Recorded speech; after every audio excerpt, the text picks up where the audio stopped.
Bonjour, on est sur le stand de Liposomia en direct de VitaFoods 2024. Bonjour Théo. Bonjour Florence. Est-ce que vous pouvez nous présenter Liposomia et puis la technologie aujourd'hui qu'on voit effectivement de plus en plus sur ce salon des formes liposomiales? Mais avec grand plaisir. La technologie Liposomia, c'est de faire des liposomes. Un liposome, qu'est-ce que c'est? C'est une structure composée de phospholipides qui va permettre d'améliorer la biodisponibilité des actifs, quels qu'ils soient. Donc les plus connus sont les vitamines C liposomées, le magnésium, mélatonine, etc.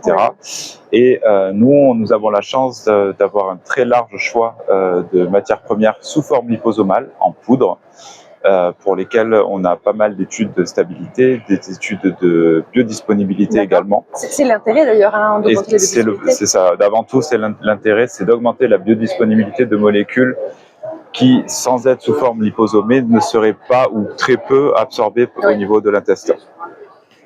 Très bien. Alors du coup, là, on voit quelques exemples de produits.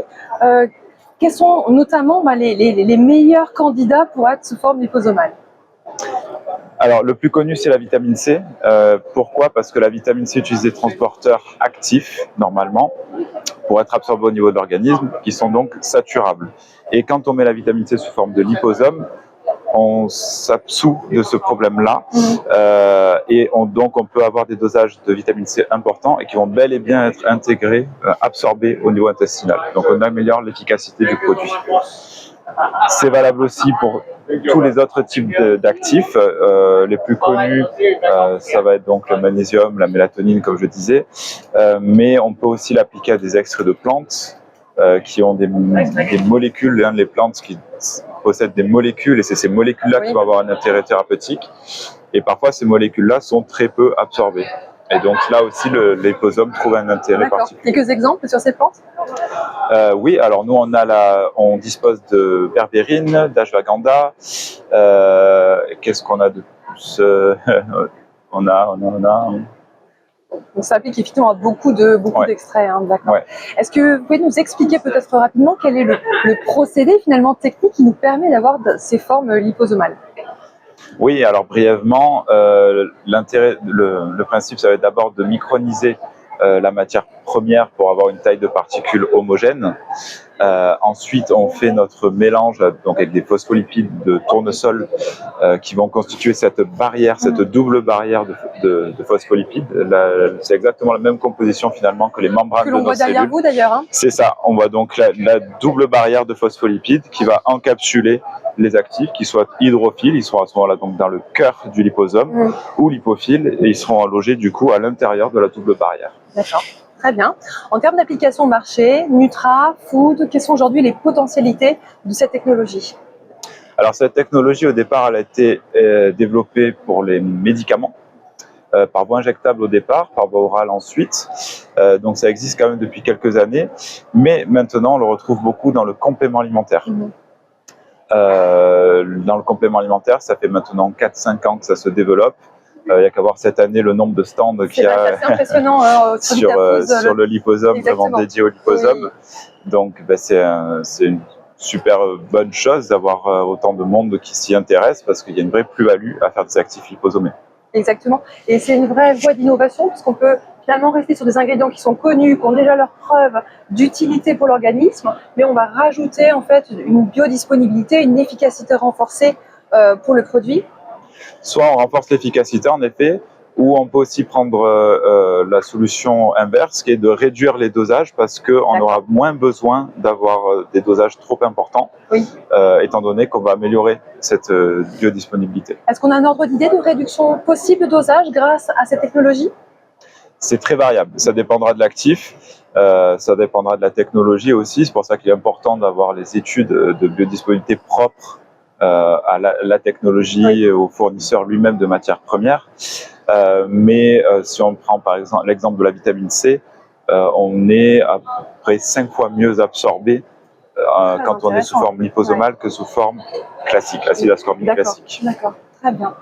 Et alors aussi sur ce salon, une innovation, peut-être vous pouvez nous en parler, Théo? Oui, très volontiers. Donc les liposomes, ça s'applique aux compléments alimentaires. Mais cette technologie a des analogues, on va dire, notamment la technologie Niosomal qui est faite pour la cosmétique. Le principe va rester le même, on aura toujours une bicouche de surfactants qui vont permettre de protéger les actifs, mais cette fois pour les utiliser par voie topique en cosmétique. Et donc en protégeant les actifs avec cette technologie de Niosome, on va permettre de les protéger de la lumière, de la transpiration, de tout ce qui pourrait en fait les dégrader, et donc leurs effets vont durer plus longtemps. Très intéressant. Et là, donc, on est sur du liquide, sur des sérums, et on va lancer en début 2025 5 références sur la gamme Accor de sérums, tous niosomés. Très intéressant. Donc là, on a un glycolique acide, oui, vous avez 10%. avec le bakuchiol, qui est un exfoliant, et un sérum pour avoir un effet exfoliant sur la peau. Donc, ce qui permet aussi d'avoir finalement des concepts in-out avec du topique et du complément alimentaire, par exemple. Exactement. Ben sur le groupe Pharma Nature, on a toujours voulu l'efficacité de nos produits. On sait que il y a un reproche qui est fait à la cosmétique, c'est que c'est trop éphémère finalement comme effet, et que la beauté de la peau repose sur une bonne alimentation, sur une bonne hygiène de vie, ce qui est vrai. Et on peut aider ça en complémentant l'alimentation, c'est ce qu'on fait déjà avec des compléments alimentaires, mais aussi en renforçant l'efficacité de nos cosmétiques, en innovant donc avec cette technologie du Niosome qui va renforcer donc l'efficacité, la durée d'effet de ces produits. Très bien, Liposomia à la pointe de l'innovation. Vous étiez les premiers, je crois, l'année dernière, à VitaFood 2023, à exposer sur cette technologie. Cette année 2024, on voit de plus en plus d'acteurs. On voit que c'est une tendance, et je pense que quand on va se retrouver l'année prochaine pour VitaFood 2025, j'espère qu'il y aura d'autres produits, peut-être des avancées, peut-être des innovations au pipeline.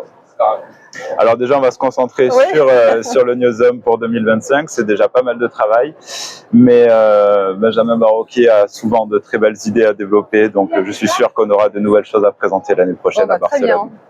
Pour avoir plus d'informations sur cette technologie et ces produits, où est-ce qu'on peut retrouver ces informations?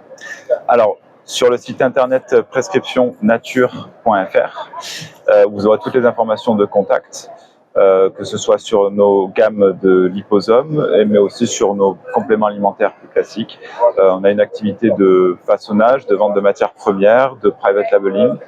Donc je pense que tout le monde peut nous sonder, et on répondra avec plaisir à vos demandes. Merci Théo. Merci Florence.